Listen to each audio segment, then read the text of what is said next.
2013, I decided to meet my enemies. I was a 27-year-old award-winning documentary filmmaker and a proud feminist, and I was determined to expose the dark underbelly of the men's rights movement. At that point, all I knew of the men's rights movement was from what I read online, that it's a misogynistic hate group actively working against women's equality. While the vast majority of my previous work was about women's issues, I directed documentaries about reproductive rights, single motherhood, and the need for more girls to get into STEM education. So when I learned that no one had ever documented the men's rights movement in a film before, I saw it as an opportunity to continue fighting for women's equality by exposing those preventing it. So for 1 year, I traveled North America, meeting the leaders and followers of the men's rights movement. I spent anywhere from 2 hours up to 8 hours interviewing each individual men's rights activist, also known as MRA. And I filmed 44 people total. And there's an important rule in documentary filmmaking. As an interviewer, you do not interrupt. So I'm asking questions, and I'm getting their full life story. And in the moment, I didn't realize it. But now looking back, I can see that while I was conducting my interviews, I wasn't actually listening. I was hearing them speak, and I knew the cameras were recording. But in those moments of sitting across from my enemy, I wasn't listening. What was I doing? I was anticipating. I was waiting to hear a sentence, or even just a couple of words in succession that proved what I wanted to believe, that I had found the misogynist, the ground zero of the war on women. A couple of times I thought I had it. There was one men's rights activist that said to me, "Just walk outside and look around. Everything you see was built by a man." Ooh, his statement felt anti-women. I felt my jaw clench, but I sat quietly, as a documentarian should, while removing all the space between my upper and lower molars. After my year of filming, I was reviewing the 100 hours of footage I had gathered, replaying and transcribing it, which, believe me when I say, no one will ever listen to you more than someone who transcribes your words. You should write that down. So I was typing out every word meticulously, and through that process, I began to realize that my initial knee-jerk reactions to certain statements weren't really warranted, and my feeling offended didn't hold up to intense scrutiny. Was that statement about men having built the skyscrapers and the bridges anti-women?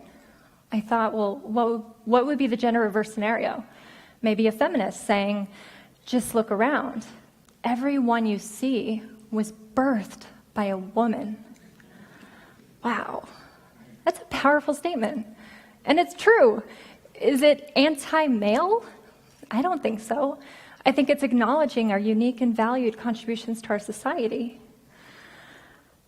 Well, luckily, while I was making the Red Pill movie, I kept a video diary, which ended up tracking my evolving views. And in looking back on the 37 diaries I recorded that year, there was a common theme. I would often hear an innocent and valid point that a men's rights activist would make, but in my head, I would add on to their statement a sexist or anti-woman spin, assuming that's what they wanted to say but didn't. So here are two examples of how that would go. A men's rights activist, an MRA, would say to me, "There are over 2,000 domestic violence shelters for women in the United States, but only one for men. Yet multiple reputable studies show that men are just as likely to be abused."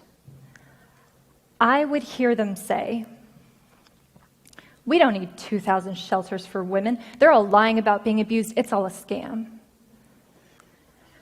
But in looking back on all the footage I'd gathered of men's rights activists talking about shelters, and all the blogs they've written and the video live streams they posted on YouTube, they're not trying to defund women's shelters, not at all. All they're saying is that men can be abused too, and they deserve care and compassion. Second example, a men's rights activist would say to me, "Where is justice for the man who was falsely accused of raping a woman? And because of this accusation, he loses his college scholarship and is branded with the inescapable title of rapist." I would hear them say, "A woman being raped isn't a big deal." It's as if I didn't hear the word falsely accused of rape. All I heard was he was accused of rape. Of course, rape is a big deal, and all the men's rights activists I met agreed it is a horrible thing to have happened to anyone. I eventually realized what they're saying is they're trying to add to the gender equality discussion who is standing up for the good-hearted, honorable man that loses his scholarship, his job, or worse yet, his children, because he's accused of something he absolutely did not do. Well, I couldn't keep denying the points they were making. There are real issues. But in my effort to avoid agreeing with my enemy completely, I changed from putting words in their mouth to acknowledging the issue, but insisting they are women's issues. So here are two examples of how that would go. A men's rights activist would say to me, "Men are far more likely to lose their child in a custody battle." And I would counter, well, because women are unfairly expected to be the caretaker, it's discrimination against women that women get custody more often. Yeah. I'm not proud of that. Second example, an MRA would say to me, "Men are roughly 78% of all suicides throughout the world."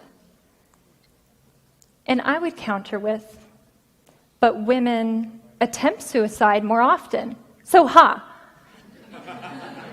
Ha? It's not a contest, but I kept making it into one. Why couldn't I simply learn about men's issues and have compassion for male victims without jumping at the opportunity to insist that women are the real victims? Well, after years of researching and fact-checking what the men's rights activists were telling me, there is no denying that there are many human rights issues that uniquely or disproportionately affect men.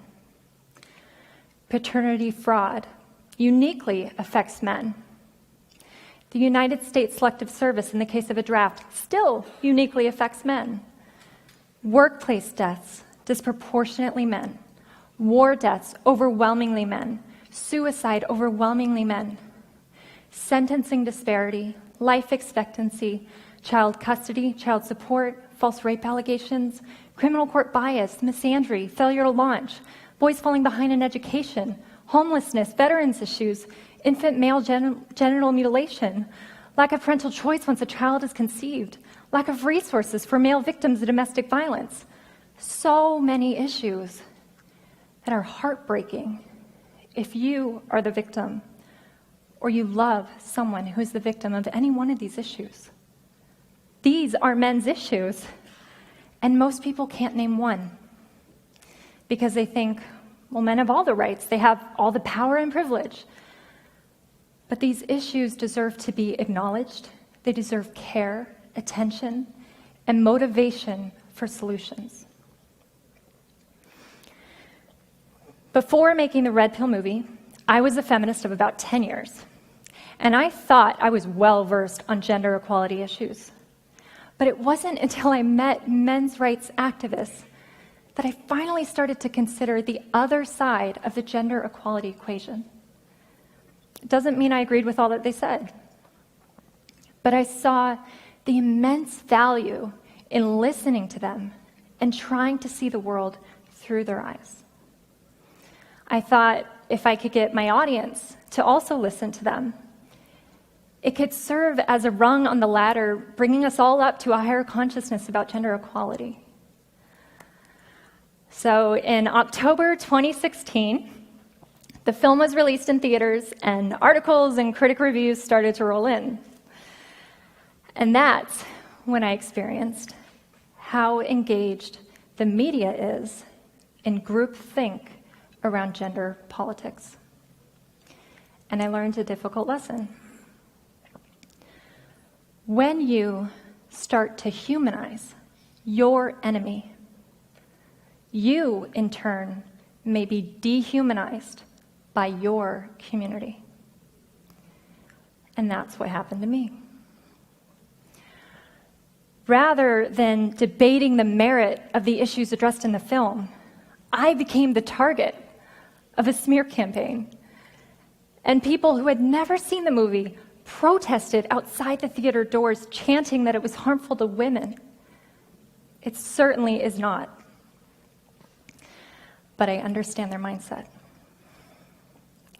If I never made this movie and I heard that there was a documentary screening about men's rights activists that didn't show them as monsters, I too would have protested the screenings or at least signed the petitions to ban the film, because I was told that they were my enemy. I was told that men's rights activists were against women's equality. But all the men's rights activists I met support women's rights and are simply asking the question, why doesn't our society care about men's rights? Well, the greatest challenge I faced through this whole process, it wasn't the protests against my film, and it wasn't how I was treated by the mainstream media, even though it got pretty disgusting at times. The greatest challenge I faced was peeling back the layers of my own bias.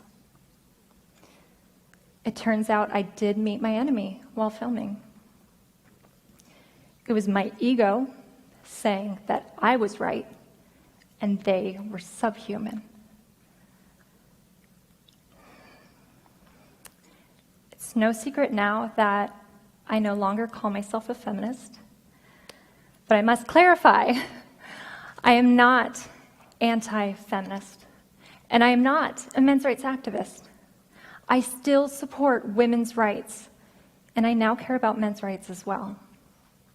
However, I believe if we want to honestly discuss gender equality, we need to invite all voices to the table. Yet this is not what is happening. Men's groups are continually vilified, falsely referred to as hate groups, and their voices are systematically silenced. Do I think either movement has all the answers? No. Men's rights activists are not without flaws, and neither are feminists. But if one group is being silenced, that's a problem for all of us. If I could give advice to anyone in our society at large, we have to stop expecting to be offended, and we have to start truly, openly, and sincerely listening. That will lead to a greater understanding of ourselves and others, having compassion for one another, working together towards solutions, because we all are in this together. And once we do that, we can finally heal from the inside out. But it has to start with listening. Thank you for listening.